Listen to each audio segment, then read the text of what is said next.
Immortal and Martial Dual Cultivation, episode 85. Untuk melihat video selengkapnya, sahabat bisa kunjungi playlist yang telah Sabta Novel sediakan. Yuk mari, kita berimajinasi bersama dan masuk ke alur ceritanya.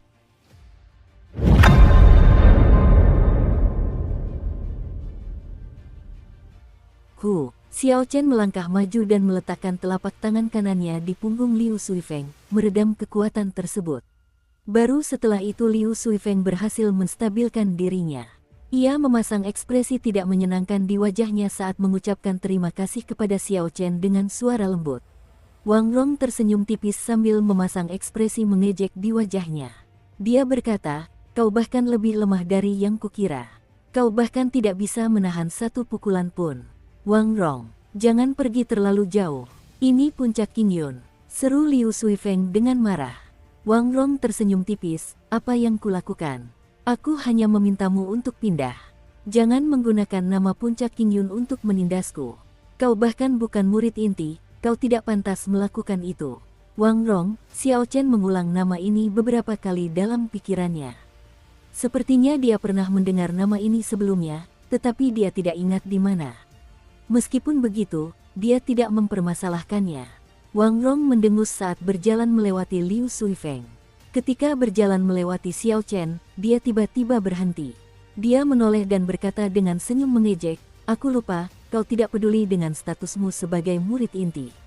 Lagi pula, kau memiliki seorang saudari yang kuat yang melindungimu. Bahkan jika peringkatmu turun drastis, kau tidak akan diusir dari gunung." Ketika Xiao Chen mendengar kata peringkat, dia akhirnya ingat di mana dia pernah melihat nama Wang Rong. Dia berada di peringkat ke-20 di papan peringkat aula kontribusi. Dia hanya melihat sekilas dan tidak memiliki kesan yang mendalam. Itulah mengapa dia tidak langsung mengingatnya. Namun, Xiao Chen tidak tahu dendam apa yang dimiliki Liu Suifeng terhadap orang ini. Tampaknya ada sesuatu yang besar di antara mereka. Saat mereka bertemu, suasana menjadi sangat tegang. Liu Suifeng pucat pasi dan mengepalkan tinju kanannya erat-erat. Ada urat yang menonjol di dahinya, seolah ingin mengatakan sesuatu. Namun, akhirnya dia tidak mengatakan apapun. Ketika Wang Rong melihat Liu Suifeng tidak akan mengatakan apapun, dia merasa bosan. Dia mendengus dan pergi tanpa menoleh ke belakang. Ledakan. Tiba-tiba terdengar ledakan keras di perpustakaan yang sunyi, bunyinya seperti guntur. Ledakan itu menyebabkan perpustakaan bergetar terus-menerus. Wujud harimau ganas menyatu ke dalam tubuh Xiao Chen, tulang-tulang di tubuhnya mengeluarkan suara pilih pala. Terdengar raungan keras saat sebuah tinju melayang ke punggung Wang Rong. Saat guntur bergemuruh, Wang Rong langsung merasakan niat membunuh dan angin mengerikan dari tinju itu. Dia tidak punya cukup waktu untuk berpikir. Dia berbalik secepat kilat, mengepalkan tinjunya, dan melayangkan pukulan balasan. Bang! Wang Rong merasakan sakit yang luar biasa dan lengannya mati rasa. Dia terlempar ke belakang dan ki serta darahnya melonjak tanpa henti. Dia mendarat di lantai 2. Pukulan Xiao Chen tidak disertai peringatan. Terlebih lagi, saat ia bergerak, ia tidak menahan diri. 6.000 kg kekuatan digunakan bersamaan dengan teknik tinju tingkat rendah tingkat bumi miliknya, harimau ganas yang meninggalkan pegunungan. Tangga itu sangat sempit, tidak ada cukup ruang bagi Wang Rong untuk menghunus pedang yang tergantung di pinggangnya. Terlebih lagi, dia telah meremehkan kekuatan fisik Xiao Chen dan berduel langsung. Akibatnya, dia mengalami kerugian besar. Gemuruh, Wang Rong menghentakkan kakinya ke tanah, menyebabkan kekuatan pukulan Xiao Chen tersalurkan ke lantai. Semua rak buku di lantai 2 langsung berguncang. Banyak buku manual di rak buku berjatuhan ke lantai.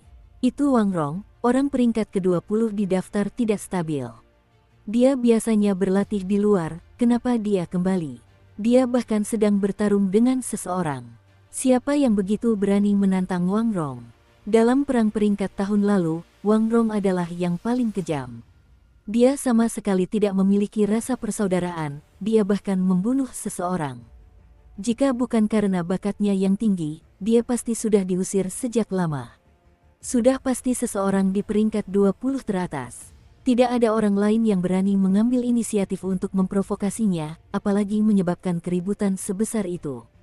Lantai 2 yang tadinya tenang tiba-tiba menjadi ribut. Orang-orang yang sedang memilih teknik bela diri bergegas keluar. Mereka semua terkejut ketika melihat kondisi Wang Rong.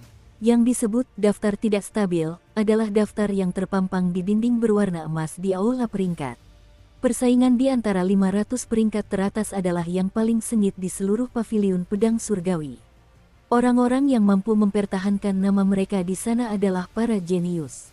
Ketika orang-orang ini keluar dari paviliun pedang surgawi, mereka akan mampu menjadi penguasa suatu wilayah. Kisah-kisah tentang kekuatan mereka akan menyebar luas.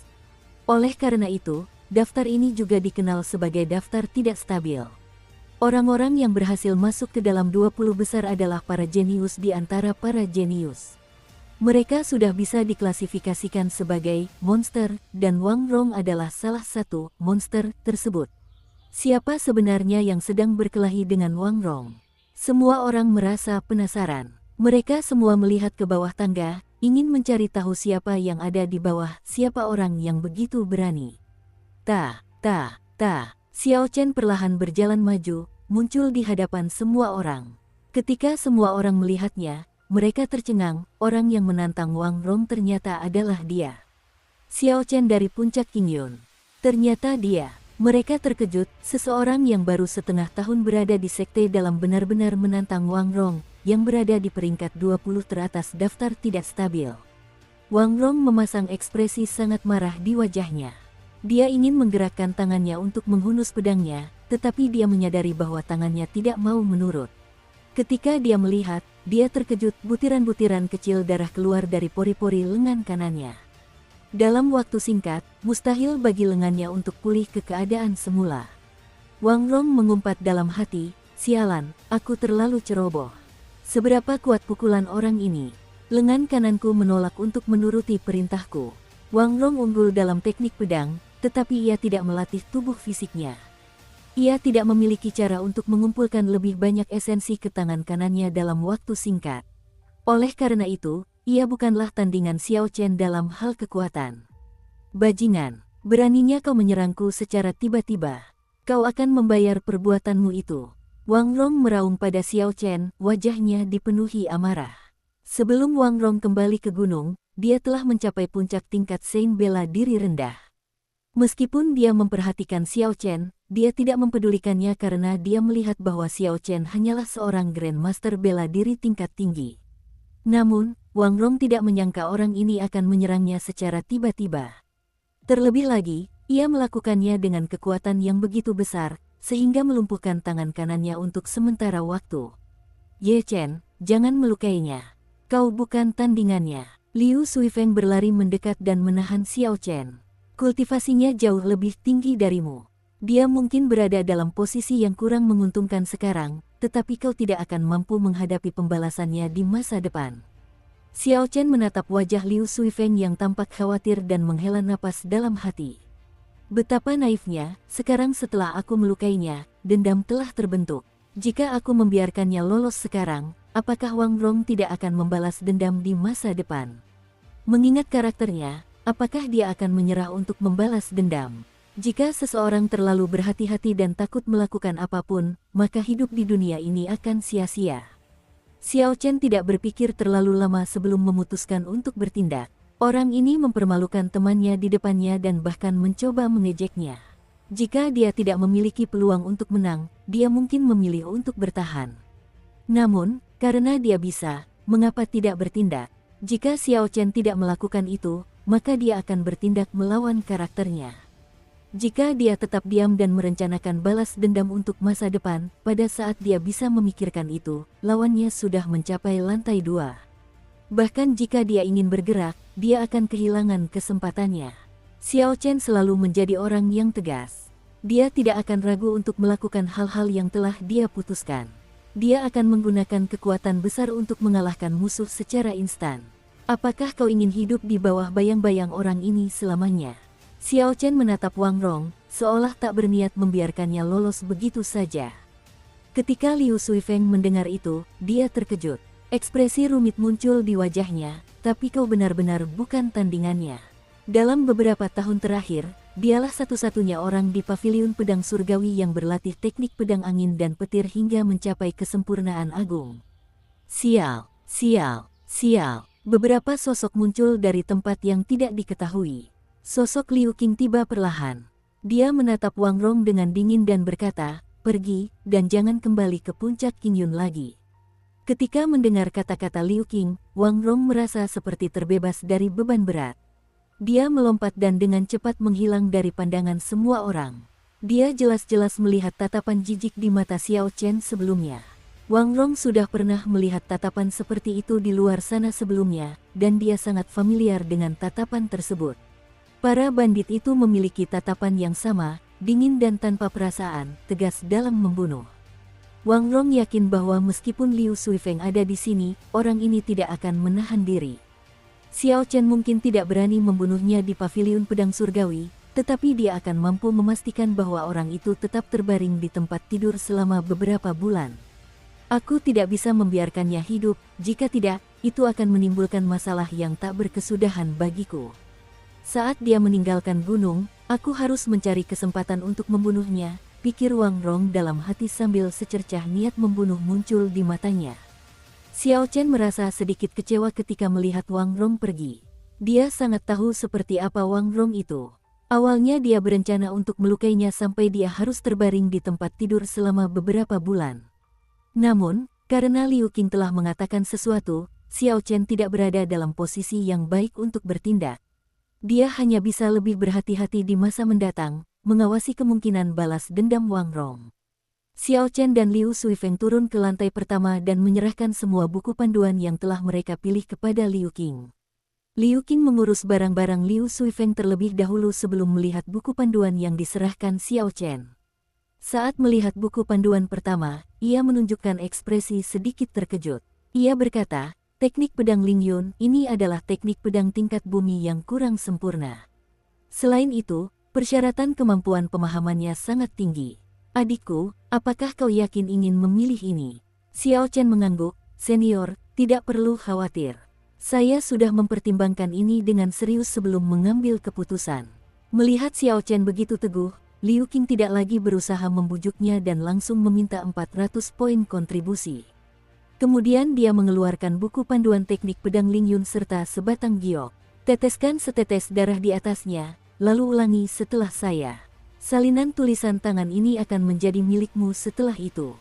Xiao Chen melakukan seperti yang dikatakannya, mengulangi kata-katanya, "Aku, Ye Chen, bersumpah demi iblis hatiku bahwa aku tidak akan membocorkan teknik pedang Lingyun yang telah kupelajari. Jika aku melanggar sumpah ini, aku akan dimangsa oleh iblis hatiku, meridianku akan rusak, dan aku akan mati." Catatan TL, iblis hati, kebanyakan orang yang terbiasa dengan novel-novel semacam ini pasti familiar dengan ini.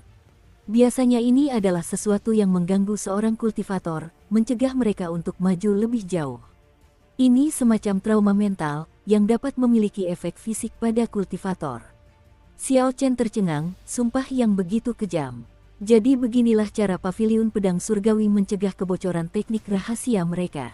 Aku penasaran, jika benar-benar bocor, apakah hasilnya akan seperti yang dikatakan? Terlepas dari apakah itu efektif atau tidak, Xiao Chen tidak akan mencobanya begitu saja. Garis giok itu cukup aneh. Lebih baik berhati-hati daripada menyesal. Jika sumpah itu berhasil, akan terlambat untuk menyesal. Setelah Xiao Chen bersumpah kepada iblis hatinya, Liu Qing menyerahkan buku panduan teknik pedang Lingyun yang disalin tangan kepada Xiao Chen. Kemudian dia mengambil buku panduan kedua dari Xiao Chen. Ketika Liu Qing melihat nama buku panduan itu, dia tak kuasa menahan senyum. "Teman kecil, mengapa kau memilih ini? Ini sepertinya bukan teknik bela diri." Xiao Chen mengangguk, "Aku tahu. Aku hanya ingin memeriksanya." 3 formasi besar paviliun pedang surgawi itu terkenal. Siapa tahu, mungkin aku bisa memahami sesuatu yang baru dari sini, dan mendapatkan pencerahan.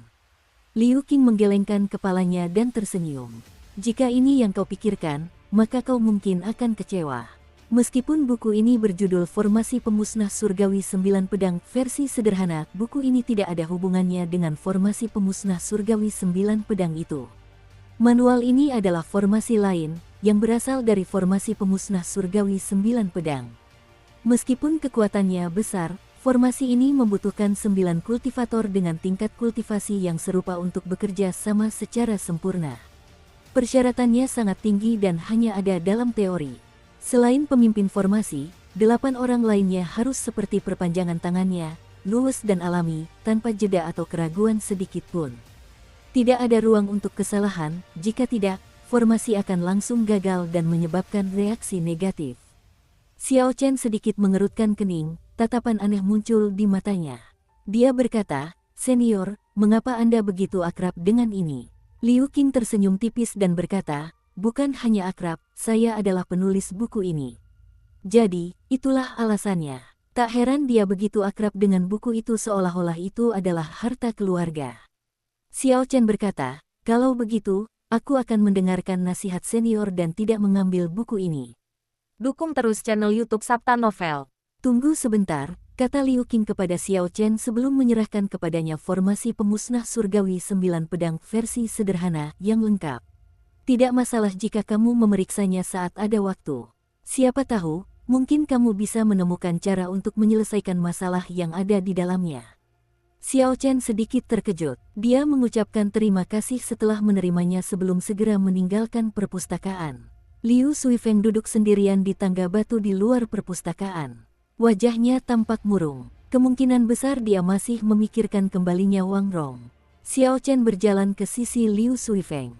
Dia tidak menyadari dendam antara Liu dan Wang Rong, dan dia juga tidak tahu bagaimana cara menghiburnya. Tidak apa-apa menerima kemunduran dan kesulitan selama seseorang menyadari kesalahan mereka dan menghadapinya dengan berani. Namun, Xiao Chen tidak tahu apakah Liu Suifeng mampu memikirkan hal ini dengan matang. Jika ia hancur karena kemunduran ini dan mengembangkan iblis hati, itu akan berarti akhir dari perjalanannya di jalan kultivasi. Ketika Liu Suifeng mendengar langkah kaki Xiao Chen, dia bangkit dan bersikap tegar. "Saudara Ye, kau sudah mendapatkan buku panduannya, kan? Ayo kita turun dari puncak. Terima kasih sudah membelaiku tadi." Xiao Chen menepuk bahunya dan berkata, "Sebagai temanmu, inilah yang harus kulakukan." Liu Suifeng diam saja saat turun, sangat berbeda dari saat mereka mendaki. Mereka berdua menuju ke tengah puncak dalam keheningan. Tunggu. Setelah berjalan beberapa saat, sebuah suara tiba-tiba terdengar di kepala mereka. Mereka berhenti berjalan dan saling memandang, ada sedikit keraguan di mata mereka. Tiba-tiba, Liu Suifeng menutup matanya, seolah sedang berkomunikasi sesuatu melalui pikirannya. Setelah beberapa saat, dia membuka matanya dan berkata kepada Xiao Chen, "Ayahku ingin kau pergi ke puncak. Dia ingin bertemu denganmu." Ayah Liu Suifeng, mantan kepala puncak Qingyun, orang yang memegang senjata ilahi. Dia biasanya berada di puncak dan diselimuti misteri. Siapa sangka dia ingin bertemu Xiao Chen. Xiao Chen merasa curiga dan bertanya, apakah dia mengatakan sesuatu tentang itu. Liu Suifeng tidak tahu, jadi dia menggelengkan kepalanya, dia tidak mengatakan apa-apa. "Aku sendiri sudah lama tidak bertemu dengannya. Beritahu aku bagaimana keadaannya saat kau turun nanti." Xiao Chen mengangguk dan mengeksekusi jurus melayang awan naga biru. Dia bergerak sangat cepat di jalan setapak pegunungan kecil itu. Dalam sekejap mata, dia telah menempuh beberapa ratus meter. Liu Suifeng menatap sosok Xiao Chen yang menghilang dan bergumam, "Sungguh tak terduga. Beberapa bulan lalu dia hampir sekuat aku. Sekarang, aku tidak bisa lagi melihat kekuatan setingkat dia. Dia mungkin mampu melawan Wang Rong." Ketika Liu Suifeng memikirkan Wang Rong, ia menunjukkan ekspresi kebencian dan ketidakberdayaan.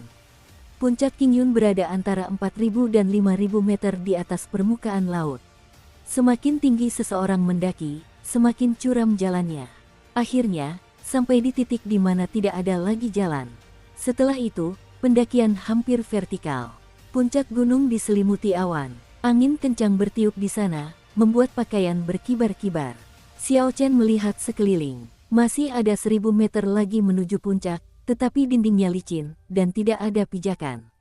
Jurus terbang awan naga biru kesempurnaan kecil miliknya tidak memungkinkan untuk terbang di udara. Xiao Chen tidak punya pilihan lain selain menggunakan mantra gravitasi untuk terbang ke puncak. Terbang sejauh 1.000 meter ke atas menghabiskan banyak esens. Terlebih lagi, anginnya sangat kencang. Bagian terakhir ini membutuhkan waktu yang lama untuk diselesaikan. Xiao Chen merasa seperti sedang terbang ke surga. Dia tidak tahu bagaimana Liu Suifeng bisa sampai di sini di masa lalu. Pada akhirnya, Xiao Chen berhasil melewati pengalaman menakutkan ini tanpa kecelakaan, dan mendarat dengan selamat. Di puncak bukit, tampak seorang lelaki tua duduk bersila. Wajahnya tanpa ekspresi, seolah-olah ia telah menyatu dengan batu itu. Senjata ilahi yang dahsyat itu tersimpan dengan tenang di dalam kotak kayu dan diletakkan di sisi puncak, kelihatannya sangat biasa saja. Xiao Chen selalu penasaran dengan status lelaki tua itu, dia punya dugaan yang tidak begitu pasti. Ketika melihat orang ini, dia mengamatinya dengan saksama. Namun, dia menemukan bahwa orang ini berbeda dari yang ada dalam ingatannya. Dia tidak tahu mengapa, tetapi Xiao Chen menghela napas lega ketika sampai pada kesimpulan ini. Pria tua itu perlahan membuka matanya dan menatap Xiao Chen. Dia tersenyum, "Aku tidak menyangka akan bertemu denganmu lagi secepat ini, pewaris Kaisar Petir. Bagaimana sarung pedang yang kuberikan padamu?" Ketika Xiao Chen mendengar ini, dia terkejut. Sebuah cahaya aneh muncul di matanya saat dia menatap lelaki tua itu. "Jadi, benar-benar kau pewaris Kaisar Petir." Status inilah yang paling membuat Xiao Chen sensitif. Ketika dia mendengar orang itu menyebutkannya lagi, tangan kanannya dengan cepat meraih gagang pedangnya. Dia meningkatkan auranya dan siap bergerak kapan saja. Pria tua itu tersenyum acuh tak acuh, "Tidak perlu gugup. Jika aku ingin mencelakaimu, aku tidak akan memberikan sarung pedang itu kepadamu. Jika tidak, orang-orang di majelis tetua akan merasakan aura pedang kayu petir dan membunuhmu di tempat." Meskipun lelaki tua itu mengatakan demikian, kewaspadaan di hati Xiao Chen sama sekali tidak berkurang. Perasaan menyerahkan hidup seseorang ke tangan orang lain bukanlah perasaan yang nyaman. Jika dilihat dari sudut pandang lain, jika lelaki tua itu ingin mencelakainya, yang perlu dia lakukan hanyalah mengumumkan statusnya. Xiao Chen kemudian akan langsung menghadapi ancaman eliminasi. Xiao Chen berkata dengan cemberut, "Mengapa kau memanggilku ke sini? Kurasa bukan sekadar untuk bertemu denganku." Pria tua itu tidak menjawab pertanyaan Xiao Chen. Sebaliknya, dia berkata, "Meskipun aku tidak bisa meninggalkan batu melingkar gunung di bawahku ini, aku tahu setiap hal kecil yang terjadi di paviliun pedang surgawi. Tidak ada yang bisa luput dari pandanganku. Apakah dia tidak bisa meninggalkan batu di bawahnya?" Xiao Chen mengulurkan indera spiritualnya dan mengamati dengan saksama batu di bawah lelaki tua itu.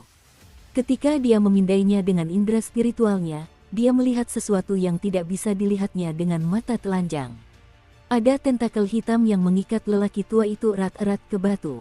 Tentakel itu memancarkan ki iblis berwarna hitam, sangat mengerikan. Xiao Chen menarik kembali indera spiritualnya dan melihat lagi. Namun, dia menemukan bahwa semuanya tampak normal, dia tidak bisa melihat apapun. Jadi itulah sebabnya ketika pemimpin puncak Biyun, Song Ke, datang dengan kekuatan penuh, lelaki tua ini tidak dapat membantu. Itu semua karena tentakel-tentakel hitam ini. Sensasi yang diberikan tentakel-tentakel ini kepadanya mirip dengan jejak Raja Mayat yang pernah tertanam di tubuhnya. Ketika lelaki tua itu merasakan indera spiritual Xiao Chen, dia menunjukkan ekspresi agak terkejut. Betapa kuatnya kekuatan jiwa. Kekuatan jiwanya sama kuatnya dengan milikku. Terlebih lagi, dia tampaknya bahkan lebih mahir dalam menggunakannya. Xiao Chen mengalihkan pandangannya dan berkata dengan acuh tak acuh, "Apa yang kau lihat bukanlah masalahku. Aku datang ke paviliun pedang surgawi sebagai individu biasa. Aku hanya di sini untuk belajar mendengarkan pedang dan berkomunikasi dengannya. Aku tidak akan membuat masalah di paviliun pedang surgawi. Aku mohon kepada senior untuk berhenti mengungkit statusku sebagai pewaris Kaisar Petir." Ekspresi lelaki tua itu tidak berubah. Dia tersenyum lembut, "Sahabat kecil. Dengarkan baik-baik, kukatakan, tidak ada satupun di paviliun pedang surgawi yang luput dari pengawasanku." Setelah lelaki tua itu mengatakan ini, dia berhenti sejenak dan menatap Xiao Chen dengan penuh arti. Kemudian, dia melanjutkan, "Termasuk petualanganmu di alam tambang roh, dan semua yang terjadi di ladang herbal itu." Kali ini, Xiao Chen benar-benar terkejut. Dia tidak menyangka rahasia dunia bawah tanah akan ditemukan oleh orang ini. Itu berarti orang ini mengetahui segala sesuatu tentang perbuatannya di paviliun pedang surgawi. Pria tua itu melanjutkan, "Jangan terlalu memikirkannya. Meskipun aku bisa melihat segalanya di paviliun pedang surgawi, aku tidak akan fokus pada satu orang tanpa alasan. Itu akan sangat melelahkan." Sebagian besar perhatianku terfokus pada celah spasial di paviliun pedang surgawi. Aku tidak punya banyak waktu untuk mempedulikanmu. Aku menyadari keberadaanmu di tambang roh karena pertempuran dengan Raja Iblis ras serigala surgawi. Aku telah mengalihkan sebagian kekuatan jiwaku. Xiao Chen merasa sedikit lebih tenang. Namun, ada sesuatu yang tidak dia mengerti. Setelah berbicara begitu lama, kau masih belum memberitahuku mengapa kau memanggilku ke sini. Anak muda, jangan cemas. Ada beberapa hal yang tidak bisa dijelaskan hanya dengan satu kalimat, kata lelaki tua itu dengan tenang sambil melanjutkan dengan acuh tak acuh. Kau telah mendapat manfaat dari seorang senior di paviliun pedang surgawiku dan kau sedang belajar mendengarkan pedang dan berkomunikasi dengannya dari putriku. Aku ingin meminta bantuanmu. Meminta bantuan. Xiao Chen sama sekali tidak ragu. Setelah menerima bantuan seseorang, sudah sepatutnya membalasnya, ini bukan masalah. Dia menangkupkan kedua tangannya dan membungkuk, selama itu dalam kemampuan saya bersedia membantu. Namun, paviliun pedang surgawi penuh dengan orang-orang berbakat. Bantuan macam apa yang bisa diberikan oleh diriku yang tidak berarti ini? Xiao Chen dipenuhi keraguan saat ia merenung. Xiao Chen belum sombong sampai tingkat itu. Dengan kekuatannya saat ini, ada banyak orang yang lebih kuat darinya di paviliun pedang surgawi. Dia tidak mengerti mengapa lelaki tua ini meminta bantuannya. Oleh karena itu, dia berhati-hati dalam hal ini. Selama masih dalam kemampuannya, dia akan melakukannya. Jika melebihi kemampuannya, maka dia hanya bisa bersimpati kepada orang yang lebih tua itu. Tentu saja, ini berada dalam kemampuanmu. Selain itu, ini adalah sesuatu yang hanya kamu yang bisa lakukan. Ingat janjimu, TL, saya yakin janji itu adalah untuk menikahi putrinya. Bukan spoiler, hanya prediksi saya. Pada akhirnya, ketika Xiao Chen meninggalkan puncak, lelaki tua itu tidak mengatakan apa yang dia butuhkan bantuannya.